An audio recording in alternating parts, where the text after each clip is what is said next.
Nous sommes aujourd'hui à 2 pas de la frontière franco-suisse puisque c'est à un château bien particulier que nous nous intéressons dans ce podcast, le château de Joux, situé à quelques kilomètres de la ville de Pontarlier dans le Doubs.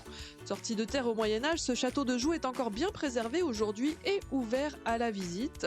Sa position stratégique en a fait un château disputé par différentes puissances ainsi qu'une prison d'État. Et si je vous dis que ce château a des liens avec Haïti, j'espère continuer d'attirer votre attention et vous donner envie de découvrir ce château en notre compagnie, puisque je suis avec David Aubry, journaliste franc-comtois et auteur du livre « Sites remarquables et insolites du Doubs ». À 2 pas de chez vous, une émission présentée par Émilie Mendoza. Un podcast ici en région.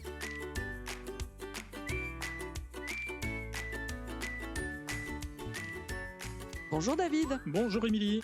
Aujourd'hui encore, ce château de Joux dont on parle est impressionnant. Dans cette petite ville de Lacluse et Mijoux, il surplombe le panorama. D'ailleurs, je crois que son nom même reflète justement ce paysage qui l'entoure.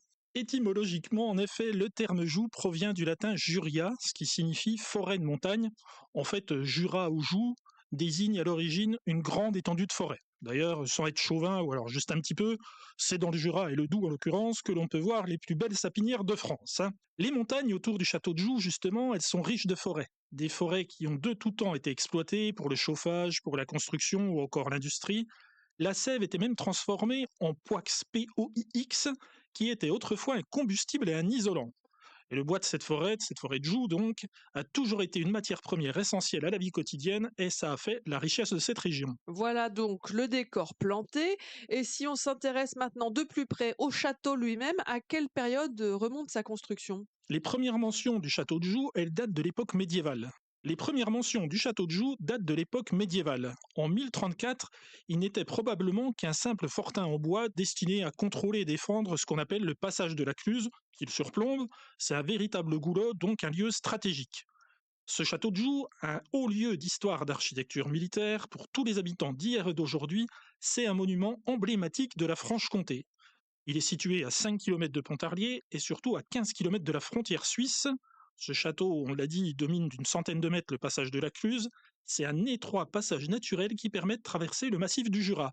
Et cette voie militaire et commerciale, elle relie les routes de Champagne, de Flandre et de Haute-Saône à l'Italie et à la Suisse. On est donc au Moyen-Âge et les sires de Joux exploitent les richesses de leurs terres et leurs forêts. Évidemment, ils collectent les impôts, mais aussi diverses taxes et un droit de péage sur les habitants, les commerçants et les pèlerins qui traversent ce fameux passage. Et c'est précisément avec ces revenus confortables que le château va se développer et notamment passer du bois à la pierre. Alors, grâce aux quelques archives disponibles, on sait par exemple qu'à partir du XIIe siècle, il devait compter un donjon entouré de tours rondes et de hautes murailles formant 2 enceintes. Ça, c'est le tout début de l'histoire du château de Joux. Ensuite, est-ce qu'il y a des grandes étapes à retenir dans son histoire ? Cette forteresse, le château de Joux, c'est le seul exemple en France représentatif de l'évolution de l'architecture militaire sur 1000 ans. Alors, au cours de ces 10 siècles, il a donc sans cesse été agrandi, remanié, renforcé pour faire face aux progrès de l'art et de la guerre et de l'artillerie. Des sires de Joux, rois de France, en passant par les ducs de Bourgogne et la couronne espagnole, le château de Joux a eu d'illustres propriétaires qui l'ont façonné en fonction de leurs besoins. On l'a dit, un édifice comme celui-là qui domine la Cluse protège et contrôle une voie commerciale et militaire hautement stratégique. Il a forcément une position très convoitée. Au XVe siècle, le puissant duc de Bourgogne, Philippe le Bon, va donc acheter le château aux descendants de Joux. Son but, c'est d'étendre sa domination sur les zones frontalières du comté et de s'assurer le passage de la Cluse vers ses riches terres de Flandre. Clairement, comme on dit aujourd'hui, c'était un bon investissement. Bon, décidément, c'est vraiment un château qui passe de main en main au cours de son histoire. Et c'est pas fini. Au XVIe siècle, par héritage et succession, la place forte de Joux passe aux mains de la couronne d'Espagne qui dirige un vaste territoire. L'Espagne, les Flandres et le royaume de Naples. Alors le château de Joux devient alors une base logistique de premier ordre pour acheminer en toute sécurité armées et armements, vivres et aussi produits commerciaux. Alors ça, couronne d'Espagne, mais alors quand est-ce qu'il redevient propriété française ? À l'époque de Louis XIV, au XVIIe siècle, le roi Soleil va vite comprendre que cette position frontalière est essentielle pour lui. Il va donc étendre les frontières de son royaume en intégrant la Franche-Comté en 1678.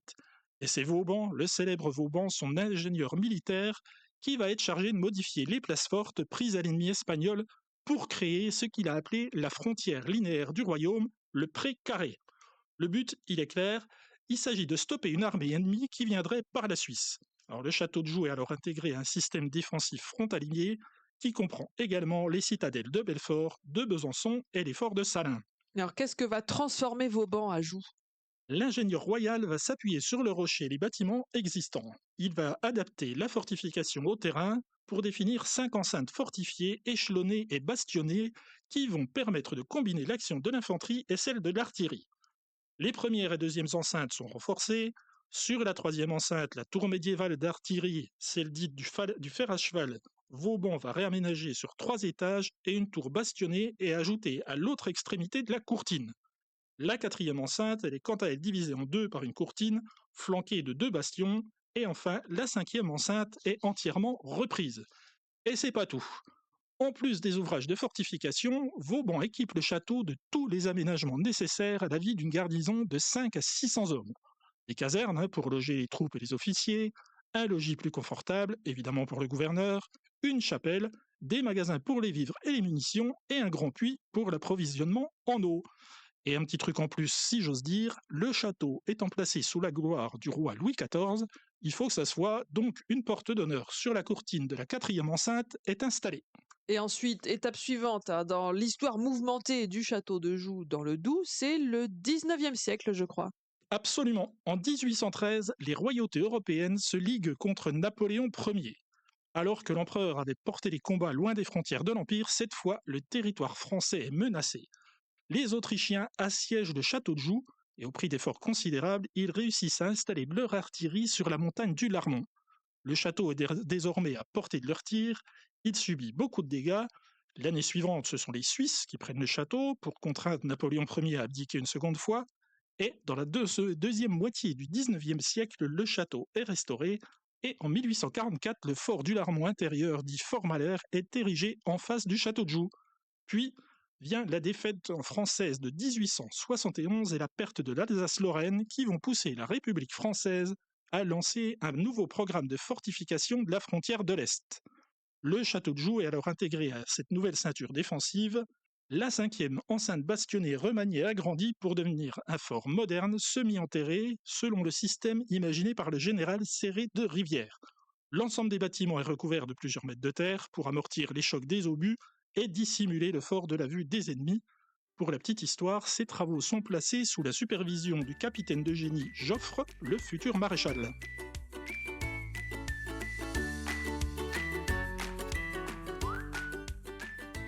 À 2 pas de chez vous, un podcast ici en région.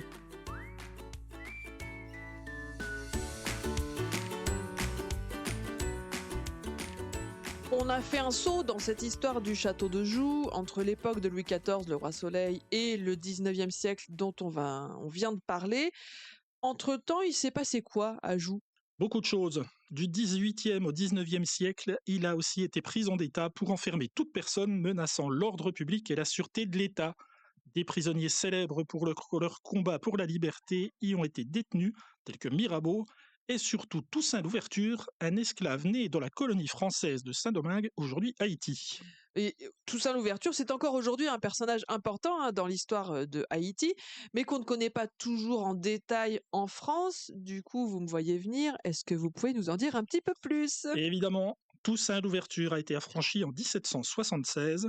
C'est un homme qui va apprendre à lire et à écrire, et après la Révolution française, sentant un vent de liberté souffler aussi à Saint-Domingue, il va en sous-main organiser l'insurrection de ceux qui sont encore, eux, esclaves. Alors, pour remettre de l'ordre dans la colonie, la France finit par déclarer l'abolition de l'esclavage, on est le 4 février 1794. De son côté, Toussaint Louverture a rejoint l'armée française dont il devient général, il va même parvenir à réunir l'intégralité de l'île sous sa domination. Du coup, en 1801, il promulgue une constitution autonomiste qui le nomme gouverneur à vie. Et c'est là que son destin va basculer. Basculer jusqu'à atterrir à Joux, c'est quand même surprenant parce qu'on est un petit peu loin d'Haïti, là, on est dans le Doubs quand même. Eh oui, mais cet acte va provoquer la colère du consul Napoléon Bonaparte qui envoie 86 vaisseaux pour reprendre le pouvoir sur l'île et rétablir l'esclavage. Après 4 mois de résistance, Toussaint Louverture est arrêté pour traîtrise et déporté en France. Le 23 août 1802, il est enfermé au château de Joux, sans procès, accusé de haute trahison et de rébellion. Quand il arrive dans le Haut-Doubs, il est déjà âgé, souffre de blessures de guerre et de maladies respiratoires. Sa détention est stricte, mais puisqu'il est tenu au secret, ce qui signifie qu'il ne peut pas recevoir de visite et qu'il n'a pas le droit de sortir. Par contre, on sait quand même qu'il est bien nourri, avec des biscuits, fromage, viande salée, vin, sucre et café. On lui fournit même de quoi se réchauffer et s'éclairer, mais la cellule reste froide et humide, la fenêtre murée laisse à peine entrer la lumière. Alors Toussaint Louverture, après 7 mois de détention, va y mourir le 7 avril 1803.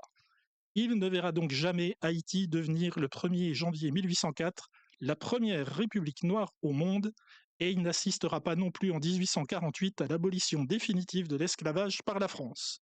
Mais il aura été un héros de son vivant, et il est devenu un véritable mythe après sa mort. Son enfermement et sa mort au château de Joux ont rapidement positionné le site comme un haut lieu de la mémoire de la lutte pour l'abolition de l'esclavage.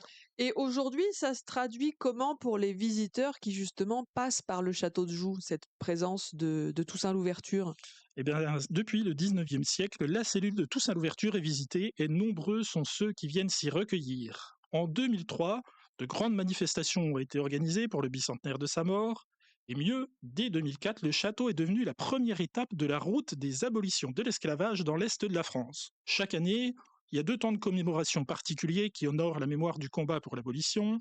Le 7 avril, date de la mort de Toussaint Louverture, est commémoré lors d'une cérémonie officielle. Et le 10 mai, la journée mondiale commémorative de l'abolition de l'esclavage est aussi l'occasion d'une cérémonie, d'exposition et de spectacle.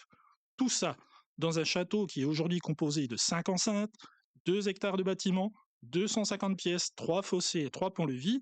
Depuis 1968, il a été vendu au syndicat Pontarlier-Lacluse-et-Mijoux, aujourd'hui devenu communauté de communes du Grand Pontarlier, et classé au monument historique depuis 1996. Le château a su préserver son histoire dans un site naturel qui reste lui aussi authentique.